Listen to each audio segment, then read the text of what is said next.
یہ کہانی ہے ضلع خانیوال کی تحصیل کبیروالا کے نوائی گاؤں چک نمبر 14D کی رہائشی شناز بی بی کی۔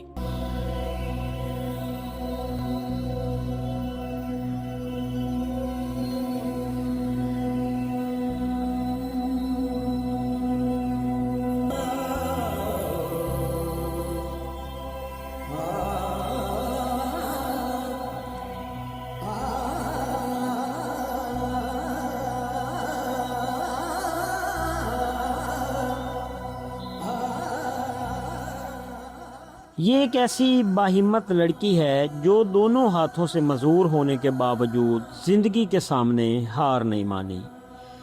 جہاں عام انسان چھوٹی چھوٹی مشکلات پر رک جاتے ہیں، وہاں شناز بی بی نے اپنے پاؤں کو اپنی طاقت بنا لیا۔ وہ کھانا کھانے سے لے کر سلائی، کڑھائی، روزمرہ کے تمام کام، حتیٰ کہ برش تک، ہر کام اپنے پاؤں سے کرتی ہے۔ شناز بی بی نے اپنی مزدوری کو مجبوری نہیں بنایا، بلکہ اسے اپنی ہمت اور پہچان بنا لیا۔ یہ وہ بیٹی ہے جس نے مشکل حالات میں بھی محنت کا دامن نہیں چھوڑا۔ سلائی کڑھائی کا کام کر کے نہ صرف اپنا بلکہ اپنے گھر والوں کا سہارا بنی ہوئی ہے۔ شناز بی بی کہتی ہے، میں دونوں ہاتھوں سے معذور ہوں اور والد بھی میرا معذور ہے۔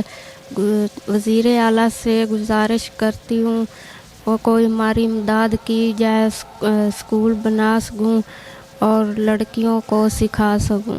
میں چاہتی ہوں کہ میرا ایک اپنا اسکول ہو جہاں میں دوسری بچیوں کو سلائی کڑھائی سکھاؤں تاکہ وہ بھی اپنے پاؤں پر کھڑی ہو سکیں۔ یہ صرف ایک لڑکی کی کہانی نہیں، یہ حوصلے، محنت اور خودداری کی ایک ایسی مثال ہے جو معاشرے کو یہ پیغام دیتی ہے کہ اگر ارادے مضبوط ہوں تو مزدوری بھی انسان کا راستہ نہیں روک سکتی۔ آج ضرورت اس بات کی ہے کہ حکومت وقت اور مخیر حضرات شناز بی بی جیسی باہمت لوگوں کا سہارا بنیں تاکہ ان کی خواب حقیقت میں بدل سکیں۔ کیمرہ ٹیم کے ساتھ رجب علی بھٹی، پنجاب ڈیجیٹل۔